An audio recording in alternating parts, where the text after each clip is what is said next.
Hi, my name is Nicole, and thank you so much for joining me today for another yoga flow. Today's yoga flow, we're going to be taking a winter's rest, yin style. I think yin yoga is the embodiment of winter, of rest, and that sort of nurturing energy that comes with a yin yoga flow. So for today's flow, if you've never done yin before, this is definitely best done in the morning, right when you wake up, or at night, right before you go to bed. If you are going to be taking a yin class today, maybe save it for after your traditional, more warm movements like vinyasa yoga, power training, or running. It is definitely best when your body is cold. That way it can get into what we call the plastic muscles, which are the ligaments, the joints, all that good stuff. So we're really going to be nourishing our body, and the theme of this is a winter reset for the body. So when we think of working out, we typically do it nice and warm. Vinyasa flows really getting through the entire body and the muscles. But when we do it in a yin or a cooler type of way, the movements have a chance to, when the body is cold, as we'll call it, penetrate a little bit deeper into the body and be able to offer deeper parts of the body that same kind of nurturing, healing, and strengthening energies. So that's really the theme for today. You can definitely take that intention and transcend it upon the other subtle bodies, so the mind, the physical, the intellectual, and the spiritual. Just a deep rest for those, and a deep, if not reset per se, then rest, and how you can give yourself that as we come into the new year. So without further ado, we can get started. You can have some blocks, bolsters, pillows. Yin practice really calls for all the tools at your disposal. So whatever you want to have to make yourself comfy cozy, I encourage it. We're going to start in a child's pose. Your option, your choice here. I am going to take the wild child's pose by bringing my knees to the width of the mat, big toes touch, and sending my hips back. Once I do so, I'm going to walk my hands forward to the top of my mat. Nice deep inhale. Exhale to melt the chest down towards the mat. Now, if this is a bit much on your shoulders and you want something a little bit more passive, you can take a block, rest your hands, and then use it to rest your head. You can put a pillow there. You can also just rest one arm and then the other on top and place the head there. So whatever variation you'd like, we're going to hold just for a minute here. Now with yin yoga, the thing to note is the holds are definitely a bit longer than vinyasa, and what the holds do is give the body the time to get into those plastic muscles, so those tissues, the joints, and all that good stuff. So that's why we do the longer holds. Now this is a beginner yin class, so we're only holding for about a minute.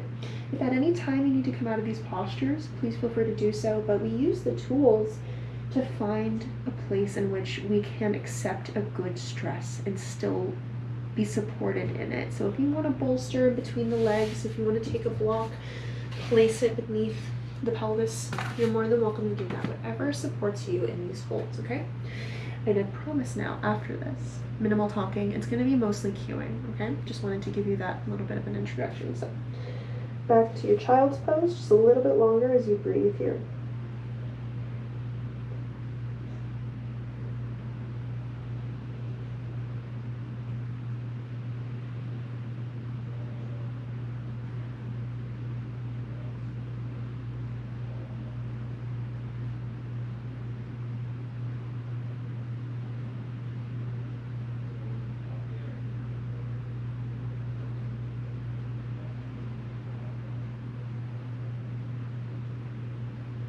Very good. You can inhale, press up through the fingers if the arms are extended towards the top of the mat. Otherwise, you can just come up.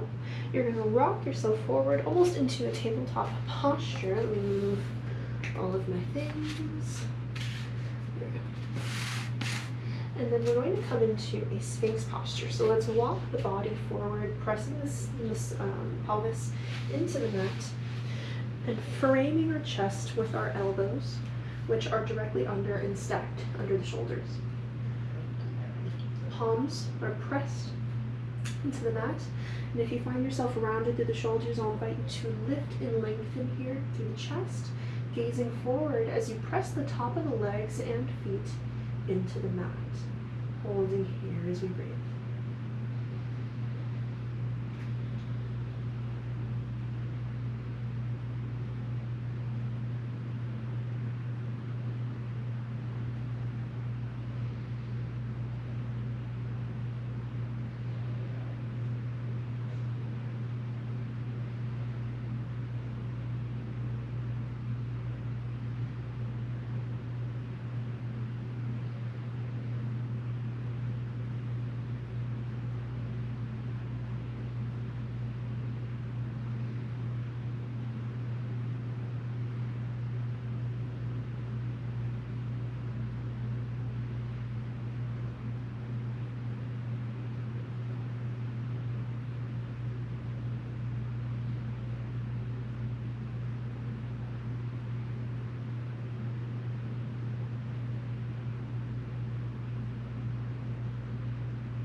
Very good. You're gonna exhale, come down onto the mat. Just give yourself a second here, hands framing the chest. Take a nice deep breath in. Exhale. Very good. Let's inhale, slide the right arm forward in line with the head. Take a bend at the elbow as you rock your body towards that left side. So we're kind of in this relaxed pose. Keeping the left leg on the mat, your right knee is going to come out directly in line with your hip, and if you'd like, you can place a bolster, block, pillow, whatever under this leg to give it a little bit more support, with the right foot stacked under that knee. This right hand can come right here, right under the arm. I like to put my forearm on the mat. Little hip opener here. This is called cat's tail pose. So we're going to hold just for a moment here as we breathe. If you find that your wrist is getting a little bit tired, completely understand, you can always remove the hand and just rest the head on the arm.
Very good. Let's inhale, slide that leg in. Come back to frame the chest using the elbows into our Sphinx posture. Now, option here, if you want, you can just hold your standard Sphinx, or you can keep your left hand on the mat. Right hand can reach back and grab the right leg, get like a little bit of a hamstring stretch here, just for a couple breaths. Whichever variation you'd like. Holding just for a little bit here.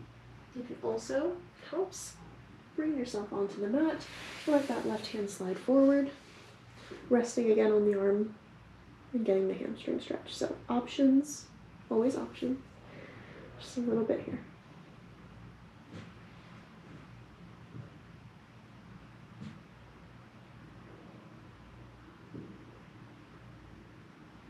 You can also use a strap to hold the foot as well.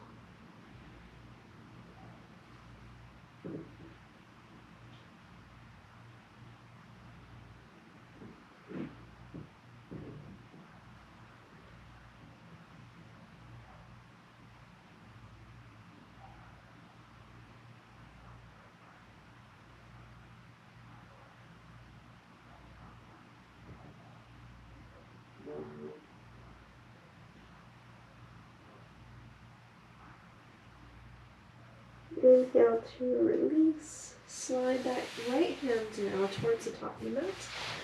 We're going to do that same posture, so bending at the elbows, right hand resting. The right hand is used to, the head is resting on the hand. And then the left knee comes out towards the left side.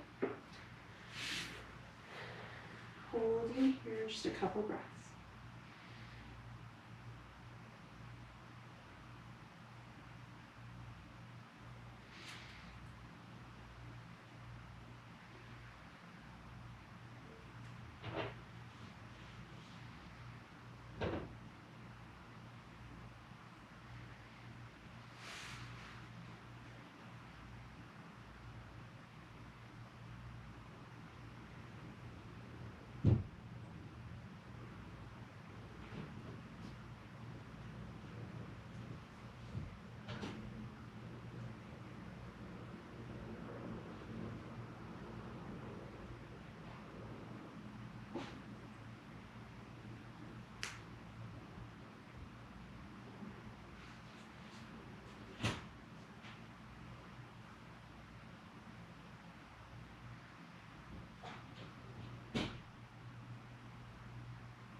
Very good. Inhale, come up.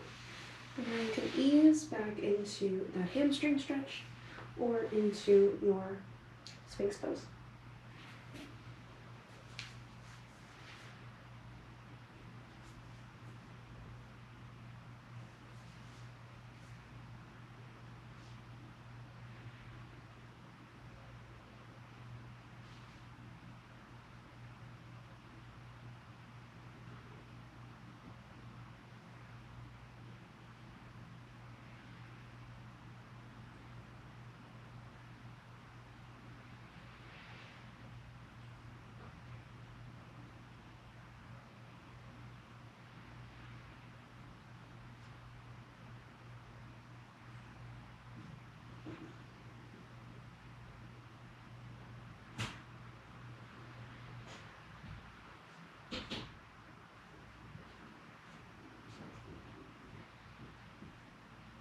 Very good. Inhale to release. Bring the hands to frame the chest. Let's push and rock up and come to sit on our mats. So I'm going to bring, covering my dog's hair and my hair, both feet directly in front of us. However, we're going to let the left leg stay on the mat. Right foot is going to come directly beneath the left knee and we're flexing the left toes towards the top of the head, trying to keep this right knee pressing down towards the earth. We're going to inhale, raise hands up, and then we're going to exhale to fold. Now when we fold, you can grab onto your foot, or you can just press the hands or fingers into the mat as we get a nice, pretty passive fold forward here. We're going to hold as we breathe. Feel free to round through the upper back. You can also bring the hands to the leg, whatever makes you most comfortable in this posture. You can place blocks under the hands to give you a little bit more height.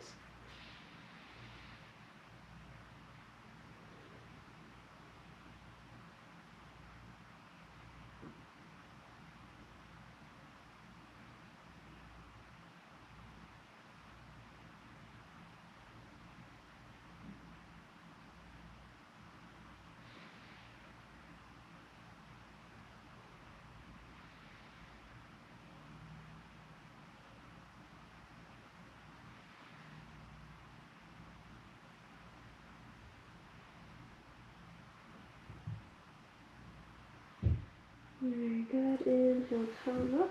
Nice and slow. Bring the hands directly behind the back. Let's bend into the left foot, placing the foot now on the mat. Toes still flexed, trying to keep that ankle in line with that right knee. And we're just going to either rock back and forth or try to bring that foot as close to the chest as possible, pressing the chest up and towards the leg. The closer the leg is to your chest, the more intense the stretch will be. Now you can choose to sit or you can rock slightly back and forth. Back and forth.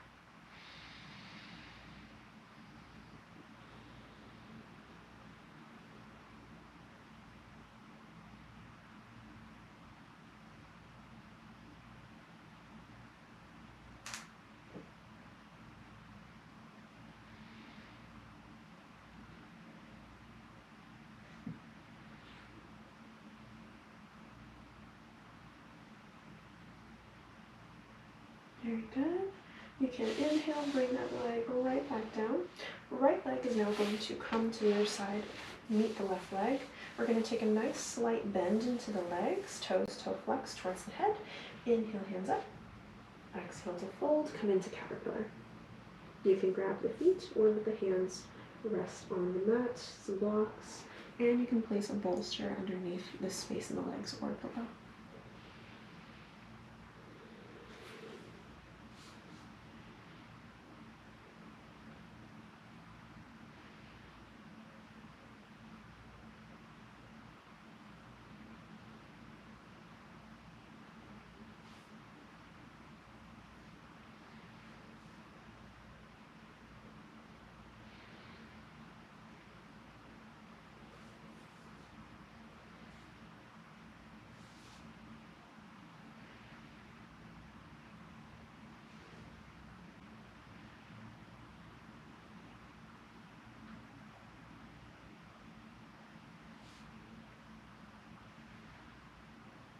Good. Inhale to roll up inch by inch, pressing the backs of the legs into the mat. We're going to do that same little sequence. We're just going to switch sides. So now the left ankle is going to come right direct under the right knee, pressing that knee into the mat. You can inhale, hands up. You can also, I should have mentioned this before, use a strap to shorten the distance of reach. So you can always use a strap, a belt if you don't have one. Even a rolled up shirt or blanket would work. But you're just going to inhale again and exhale to fold. And you can keep your hands on your foot or let them rest on the mat. You may notice as we flow that maybe one side is a little tighter than the other. That's totally normal. Try to observe these things without judgment, either compassion and curiosity or openness. You can just be observant to these things that we notice for now.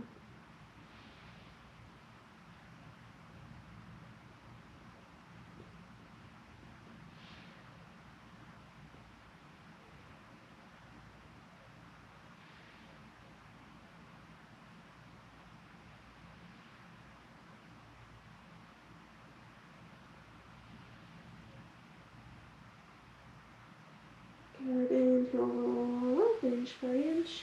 Hands again come behind right foot, comes onto the mat.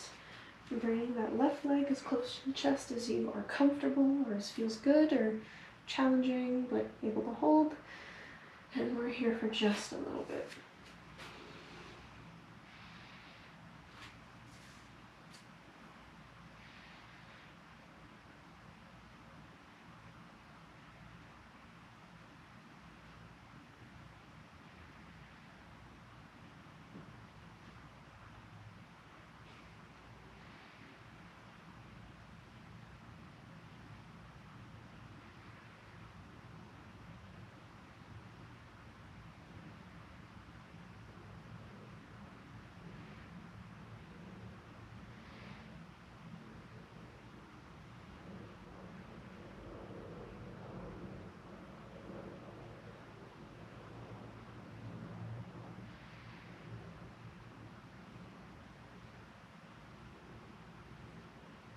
And inhale, release that leg. Both legs come to the mat. Let's slide ourselves down towards the bottom of our mat as we walk ourselves and our backs down to rest on the mat. Now, we're going to take a butterfly pose, recline, so feet together, knees touch. You can place blocks, pillows, or bolsters on either side to give a little bit more support. But we are going to take a nice deep inhale, and as we do so, open up through the legs. Exhale to lower them down, to get comfortable, to situate yourself. You can also use your hands under your legs, or you can place one hand on your stomach, one hand over your heart. So you hold to your last posture before we take our Shavasana.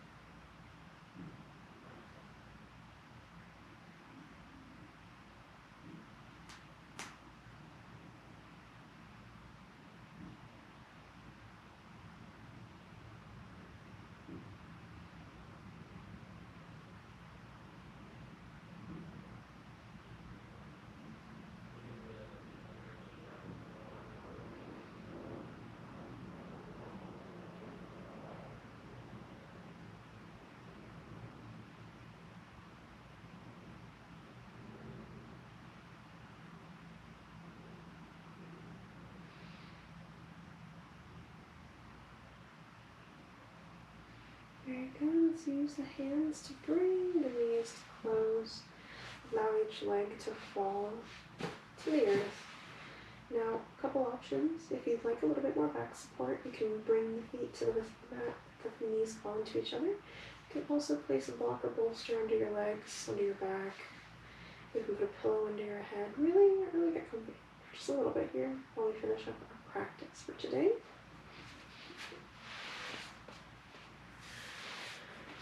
And as we settle into our corpse pose or Shavasana, or wherever you find yourself prepared for Shavasana, I'll ask that we gently close the eyes and invite in a sense of calm to to the body. Make sure that we're not willingly holding on any tension, so that the palms are open facing the ceiling, the jaw is not clenched. We open the mouth slightly if we find that's the case. Our eyes are not forcibly shut, just doing all of our checks. As we're in the Shavasana, I will ask you to reminisce on the feeling of winter and winter months. Even if you don't, like me, experience a true winter where you live, let's think of the idea of winter and how we can take advice from Mother Nature and bring it into our own lives. So the themes of nature are that rest, that relaxation, that taking ownership and stock of our own inner homes so that we can better be prepared for the reemergence of spring. So ask yourself where in your life you can bring in those ideas of rest, of rejuvenation, of taking things a little bit slower, just for a couple moments here, and I will let you know when it's time to come up.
Gently begin to wiggle fingers, wiggle toes, bringing yourself back to consciousness.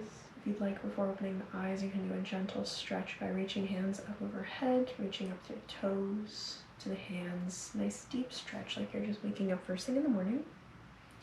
You don't have to meet me in any seated posture, especially if you're doing this right before bed.